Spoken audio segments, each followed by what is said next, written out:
Hello friends and welcome to Unacademy. Today we will be discussing about the strategy to prepare for Indian economy for UPSC, and I am myself Joycey Joy, and today we will see how we can crack the civil services, and we will also see, especially we will be discussing about how to deal with Indian economy both for your prelims and for your mains examination. So let's get started. Before that, a little bit about the batches that we provide at Unacademy.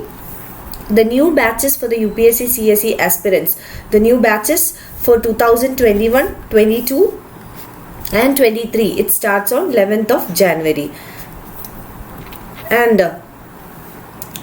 we are announcing the next batch, that is the 6 months batch for UPSC CSE prelims examination for 2021, and this batch will commence from 11th of Jan.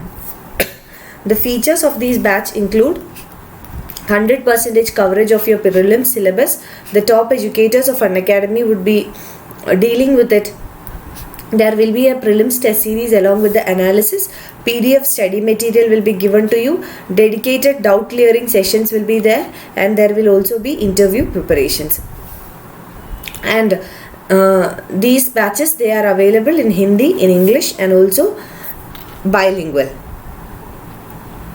And this is the 1 year batch course. So we are also announcing long term 1 year batches also, which starts on 11th of January. And these are the 2 year batches. All of these batches are available in Hindi, English and bilingual. And this is the NCERT batches. So the NCERT batches for UPSC CSE prelims, it starts on 11th of January again. So the NCERTs, as you all know, it's very important for your examination. So we'll be covering the NCERTs from your examination perspective. And this is also available in Hindi, bilingual and also in English. This is about the combo courses that we provide at Unacademy. The first combo is the optionals plus the GS combo, and here the GS is iconic GS subscription. Second one is plus subscription for GS courses and the optionals. So these are the subscription details. If you are going for a iconic subscription plus the optionals, the 12-month subscription fee would be 88,705, and for 24 months it shall be 1,31,510. For 36 months it shall be 1,67,220. And for plus subscription and the optionals, 12-month subscription fee would be 70,103. 24 months it shall be 99,680, and 36 months it will be 1,21,200. You can use my referral code. This is my referral code Joycey10, JOICY10. You can use this referral code and you will get an instant 10% discount. So you will be getting this 10% discount using my referral code. And this is regarding the iconic price hike. We are soon to announce a price hike for our iconic subscription. So you can get the subscription at the earliest, and these are the features of the iconic subscription. You will be getting connected with your personal coach, that is your mentor. There will be a mains test series along with evaluation. You will be getting your customized study planner. Study booster sessions will be available to you. High intensity workshops, daily answer writing and daily content. See, so these are the features of your iconic subscription. And if you are getting subscribed either on iconic or the plus courses, you can use my referral code, that is Joycey10, JOICY10. Now, before we discuss the strategy for Indian economy for your civil services examination, this is the economy trend analysis. That is how many questions have been asked in the previous years. Now, UPSC 2020, around 14 questions were asked directly from economics. So, 14 questions directly from economics, and these questions, this is 2020, the latest prelims examination, and these questions were from easy to moderate level. So easy questions to moderate, that means you can easily crack these questions, not very difficult. Now, direct concepts like based on gold trench, FDI, TRIMS, etc. were asked. So these are all concept based questions. So concepts are very important, especially when we talk about economy and polity. Concepts are very, very important. And also there were questions based on current events, like current affairs or current events, current happenings, like questions on monetary policy of RBI, the role of cooperative banks. So from the current context also questions were asked. Current affairs influences the economy session. That means lot of questions, they either the conceptual questions or current affair based questions, they are based on the current affairs. Suppose a particular issue has come up in the news, so based on that current affair, UPSC can ask you the concepts. So current events are very important, and questions are related to current events.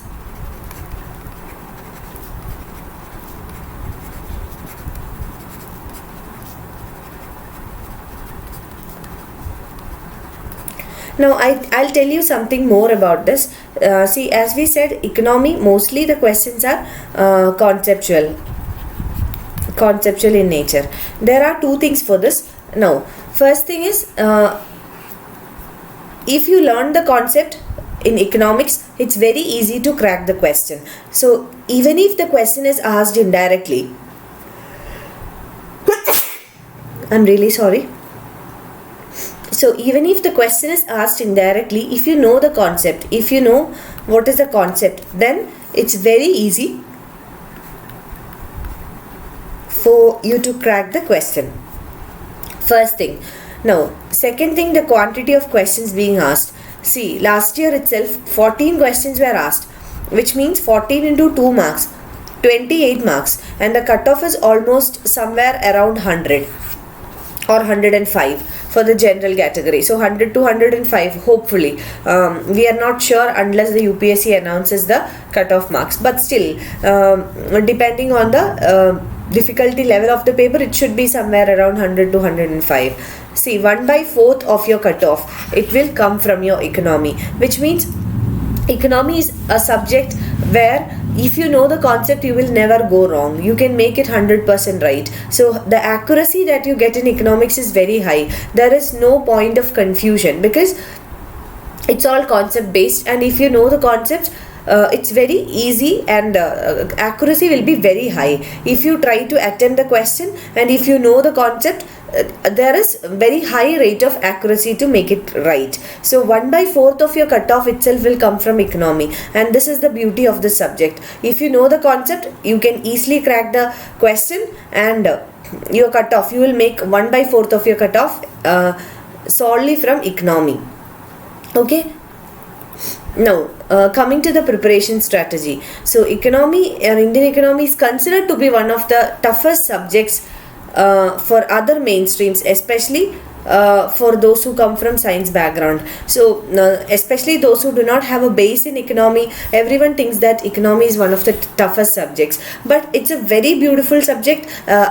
It is all based on the concepts. If you try to understand the concepts in economy, it's very, very, very easy. First thing is that you have to build a base for economy. That is the basic things that you should definitely know.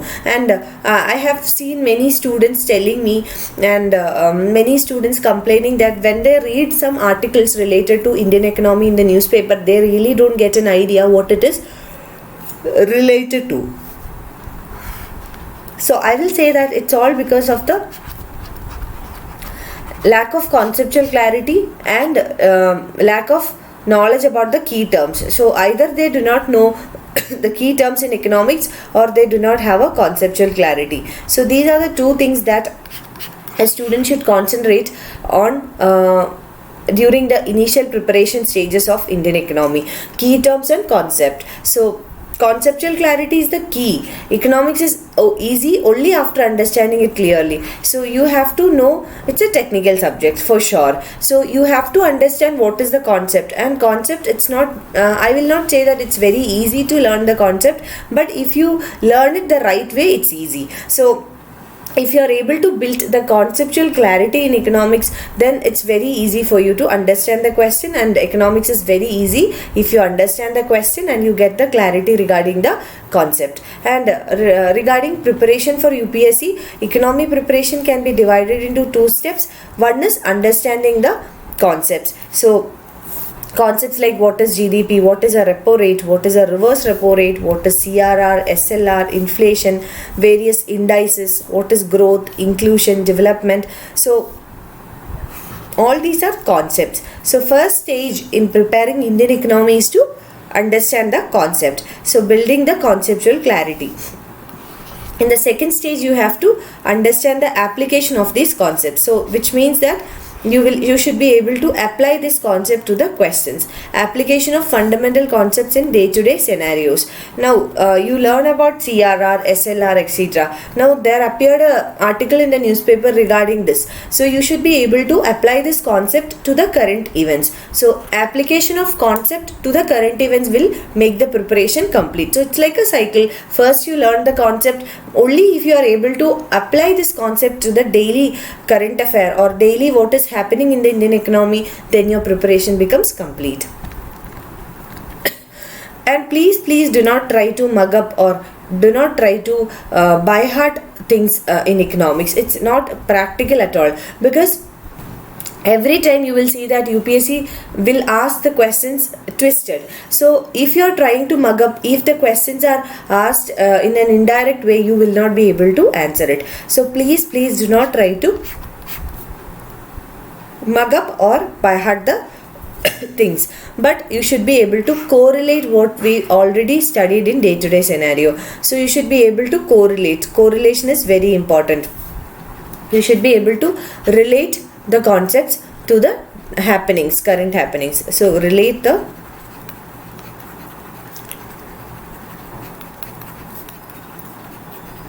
concepts to the current events.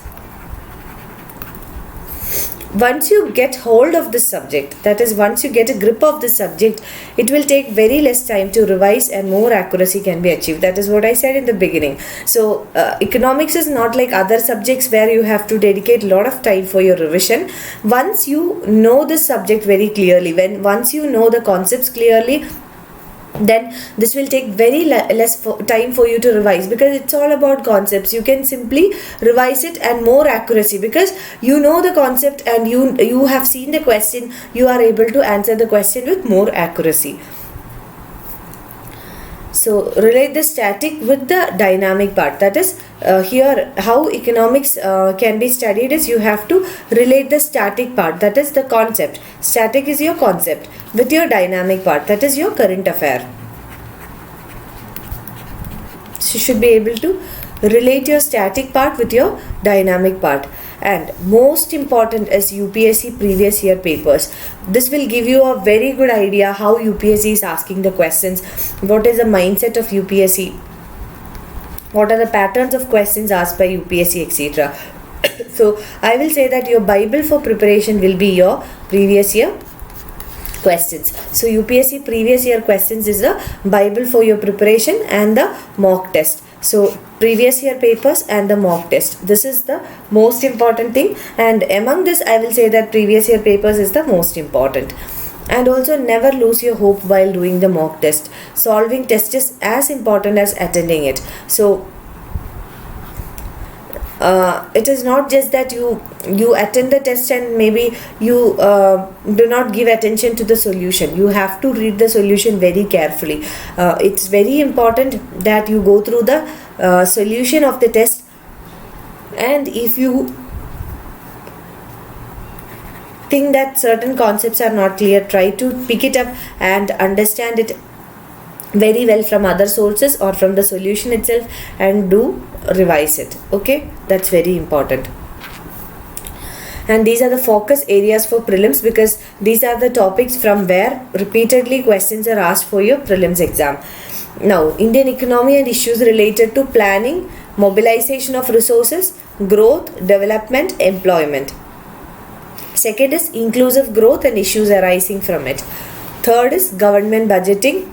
Fourth one is major cropping patterns in various parts of the country, different types of irrigation system, storage, transportation, marketing of agricultural produce, issues and related constraints, e-technology, etc. Another area is infrastructure, energy, ports, roads, airports, railways, etc. So these are some of the focus areas for prelims. Again, the issues related to direct and indirect subsidies in the minimum support prices. So farm subsidies, minimum support price, then the PDS, public distribution system. Repeatedly questions are asked from PDS. The objectives, how does the PDS function, limitations of PDS, revamping, issues of buffer stocks, food security, technology mission, economics of animal rearing, etc. Again, food processing is very important. Food processing related industries in India, scope and significance, location of food processing sectors, upstream and downstream requirements, supply chain management, all these. Very important is land reforms in India, effects of liberalization on the economy, changes in the industrial policy, the effects on industrial growth, then the investment models, all these are very, very, very important. So, planning, inclusive growth, budgeting, cropping, infrastructure, MSP, public distribution system, food processing, land reforms, liberalization, industrial policy, investment models. So these are some of the sources that you can depend on for your economy preparation. NCERT class 11 and 12, very important. This will help you to build a base on economics. Indian Economy by Ramesh Singh is a book that most of the aspirants refer to, but I will say that here you can go for a selective reading. And Indian Economy Key Concepts by Shankar Ganesh Karupaiya. This book, this is not an application level book, but this will help you to gain an understanding about the key concepts, that is the key terms, only the base. So this is not enough actually. This will help you clear the base, that is to get the understanding about the key terms, especially the key terms. Very, very important is budget and economic survey, both for prelims and mains. Especially for mains, budget and survey are two documents that you can never think of skipping. Newspaper, either you can go for Hindu or Indian Express or both. Then websites like pib.nic.in, prsindia.com, Yojana and Kurukshetra magazines, India Yearbook published by the Publication Division. So these are the sources that you can depend on for your Indian economy. And three things keep in mind: patience, persistence and perseverance. This will take you to anywhere. If you have the patience, persistence and perseverance, then you will be able to achieve any of your dreams. I wish you all the very best, and let's crack it with Unacademy. Thank you so much for watching. See you again. Stay blessed. Bye-bye.